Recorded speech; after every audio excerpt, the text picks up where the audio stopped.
Hello students, आज हम 10वीं कक्षा के 13वें चैप्टर सांख्यिकी की प्रश्नावली 13.1 के क्वेश्चन हल करना सीखेंगे। क्वेश्चंस मैंने पहले ही सोल्व कर लिए थे ताकि वीडियो ज़्यादा लंबा ना हो और कम समय में ज़्यादा काम हो सके। 5 क्वेश्चंस हमने पिछले वीडियो में हल कर लिए थे। यहाँ पे हम छठे क्वेश्चन से हल करना शुरू करते हैं। अब जो इसका अगला क्वेश्चन है, निम्नलिखित सारणी किसी मोहल्ले के 25 परिवारों में भोजन पर हुए दैनिक व्यय को दर्शाती है। तो ये सारणी दे दी, एक उपयुक्त विधि का प्रयोग करके भोजन पर माध्य व्यय ज्ञात करना हमने। अब देखिए, ये हमने सारणी को ऐसे कैसे लिख लेते हैं, इसको 100, 150। अब देखो यहाँ पे 100, 150 सतत दे रखे हैं, पहले ही सतत दे रखे हैं, तो इसको हमने चेंज करने की जरूरत नहीं है। परिवारों की संख्या यहाँ पे FI मान लेते हैं, इसको भी हम लिख लेते हैं। अब उसके बाद में XI जो है, इसका जो मध्य बिंदु ये निकाल लेते हैं। 100 और 150 को जोड़ेंगे तो 250 आ जाता है, और इसको जब हमें 2 से भाग करते हैं तो यहाँ पे 125 आ जाता है। अब यहाँ पे इनका अंतर कितना, 50 है, तो यहाँ पे 50-50 इसमें जोड़ते चले जाते हैं हम। उसके बाद में हम यह निकालते हैं यहाँ पे UI, तो बीच वाला पद यहाँ पे क्या है, 225 है, तो 225 है जो इसमें से हर पद में से घटा देंगे। 125 घटा 225, यहाँ पे कितना बच जाता है, घटागा 100।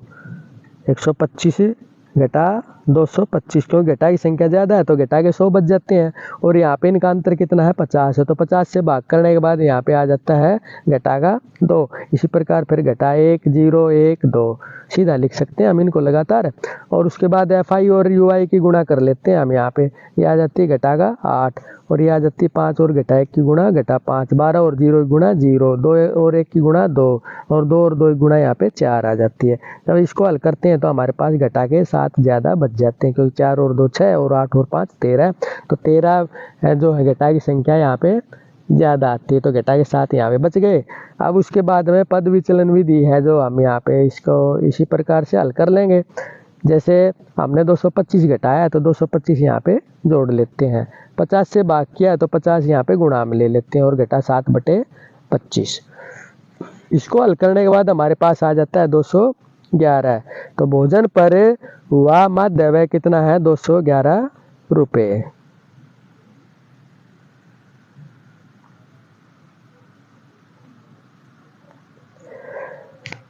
अब जो इसका अगला क्वेश्चन है, वायु में सल्फर डाइऑक्साइड की सांद्रता भाग प्रति मिलियन में को ज्ञात करने के लिए एक नगर के 30 मोहल्लों से आंकड़े एकत्रित किए गए, जिन्हें नीचे प्रस्तुत किया गया है। तो ये दे दिया है SO2 की सांद्रता और बारंबारता।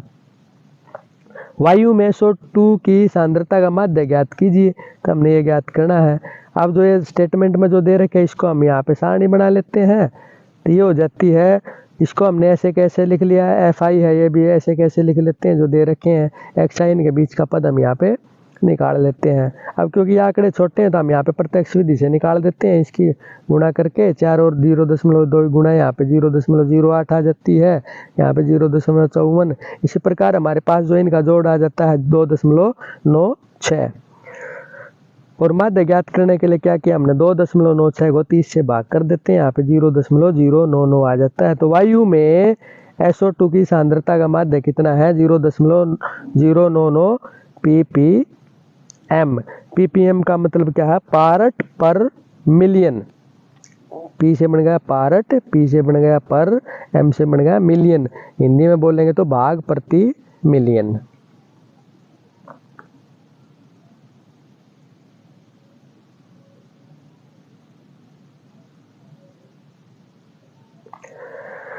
अगला जो इसका क्वेश्चन है, किसी कक्षा अध्यापिका ने पूरे सत्र के लिए अपनी कक्षा के 40 विद्यार्थियों की अनुपस्थिति निम्न रूप में रिकॉर्ड की। एक विद्यार्थी जितने दिन अनुपस्थित रहा उनका माध्य ज्ञात कीजिए। अब देखिए, दिनों की जो संख्या है ये दे रखी है यहाँ पे, इसको हम सारणी के अनुसार लिख लेते हैं, और विद्यार्थियों की संख्या को FI मान के इसको लिख लेते हैं।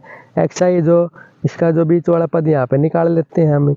ये निकालने के बाद हमारे पास आ जाता है, यानी 0 और 6 को जोड़ा 3 से भाग करें तो 3 आ जाता है, 10 और 6 को जोड़ते हैं तो 16 आ जाता है, 16 को 2 से भाग करते हैं 8। इसी प्रकार ये इनका अंतर जो है ये कितना है यहाँ पे, 3 और 5 8 और 4 12 और 5 ये अलग अलग है, तो हम इनको अलग अलग निकाल लेते हैं। तो 0 और 6 को जोड़ा तो यहाँ पे 3 आ जाता है, ये 16 का 8 आ जाता है, और 14 और 10 24 का यहाँ पे 12 आ जाता है, तो 34 का यहाँ पे 17 आ जाता है, और यहाँ पे इनका आ जाता है 48। 48 को 2 से भाग करते हैं तो 24, ये अलग ये निकाल लेते हैं हम। उसके बाद यहाँ पे कल्पित माध्य विधि से हम इसको हल कर लेते हैं। कल्पित माध्य विधि में क्या होगा, ए है जो जैसे उसमें हमने पद विचलन विधि में तो हम बटे में एच करते हैं, यानी इनका जो अंतर से भाग करते हैं, इसमें हम अंतर से भाग नहीं किया, तो सीधा इसको हल कर देते हैं। यानी 3 1 2 3 4 5 6 7 मान है, तो 3 नीचे छोड़ दिए, 3 ऊपर छोड़ दिए, बीच वाला पद हम इसको ए मान लेते हैं, जुम्ड मीन। तो यहाँ पे ए मान लिया हमने इसको, और 3 में से 17 घटाते हैं, घटागा 14 बच जाता है, 8 में 17 घटाते हैं, घटागा 9 बच जाते हैं, 12 में से 17 घटाते हैं, घटाके 5 बच जाते हैं, 17 में 17 घटाते हैं, 0 बच जाते हैं। इसी प्रकार 7 16 और 22 आ जाते हैं। उस जैसे हमने FI/UI किया था, FI/XI किया था, उसी प्रकार यहाँ पे FI/DI कर लेते हैं हम। यहाँ पे इनकी गुणा आ जाती है, घटागा 154, 10 और 9 की गुणा घटागा 90, 7 और 5 की गुणा घटागा 35, 4 और 0 की गुणा 0, 4 और 7 की गुणा 28, 3 और 16 की गुणा 48, 1 और 22 की गुणा 22 आ जाती है। और जब हम इसको हल करते हैं तो यहाँ पे घटा के 181 बचते हैं हमारे पास में। अब हमने जो पद विचलन में किया था सेम वही विधि यहाँ पे अपनाएंगे हम। जो हम घटाते हैं उसको हमने यहाँ पे जोड़ लिया। अब भाग किसी से हम करते ही नहीं है, तो उसको यहाँ पे गुणा करने की किसी की संख्या की जरूरत है ही नहीं, तो हमने क्या किया, 17 घटाया था, 17 जोड़ लिया यहाँ पे, और घटाया 181 बटे में 40। इसको हल करते हैं तो हमारे पास आ जाता है 12.475 आ जाता है, और इसको निकटतम 2 दशमलव स्थानों तक लेते हैं तो ये आ जाता है 12.48। तो अब जो इसका अगला क्वेश्चन है, निम्नलिखित सारणी 35 नगरों की साक्षरता दर प्रतिशत में दर्शाती है, माध्य साक्षरता दर ज्ञात कीजिए। अब देखिए साक्षरता दर ये दे रखी है, नगरों की संख्या दे रखी है, इसको हमने सारणी में लिख लिया है। उसके बाद में ये XI निकाला हमने, यानी मध्य बिंदु निकाला। 45 और 55 को जोड़ने के बाद जब हम 2 से भाग करते हैं तो हमारे पास आ जाता है 50। इनका अंतर है 10 है, लगातार जो अंतर इनका 10 है, तो यहाँ पे हम 10 10 इसमें जोड़ते चले जाते हैं, 50 60 70 80 90। उसके बाद में क्योंकि ये सतत है, इनका अंतर तो हम UI से निकाल लेते हैं, पद विचलन विधि से। यहाँ पे तो क्या करेंगे, बीच वाला जो पद यहाँ पे है 70, तो इसको हम ए मान लेते हैं यहाँ पे, और इनका अंतर है 10। 50 में से 17 घटाते हैं, घटागा 20 बच जाता है, 50 घटा 70, तो घटा के संख्या यहाँ पे ज़्यादा है, घटा के 20 बच जाते हैं, और 10 से जो इनका अंतर है उससे भाग करेंगे तो हमारे पास आ जाता है घटागा 2। इसी प्रकार घटा 1 0 1 और 2।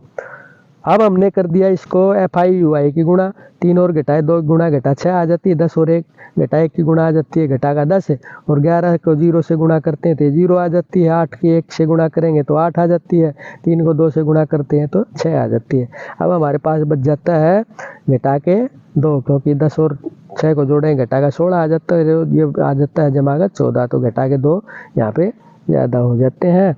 अब उसके बाद में हमें इसका उसी प्रकार से जैसे पिछले क्वेश्चनों में हम हल किया था, 70 को घटाया तो 70 को जोड़ दिया यहाँ पे, 10 से भाग किया है तो 10 को यहाँ पे गुणा कर दिया, और ये आ जाता है गुणा में घटागा 2 बटे 35। और जब हम इसको हल करते हैं तो ये आ जाता है 5 से इसको हमने भाग कर दिया ऊपर नीचे अंश और हर को, 5 दूनी 10 और 5 सत्ते 35 हो जाता है, तो घटा 4 बटे 7 आ जाता है। इसको 2 दशमलव स्थानों तक हम भाग कर लेते हैं, 4 को 7 से, 70 घटा 0.57, और ये आ जाता है 69.43। तो माध्य साक्षरता दर पूछी है क्वेश्चन के अंदर, तो ये आ जाती है 69.43%।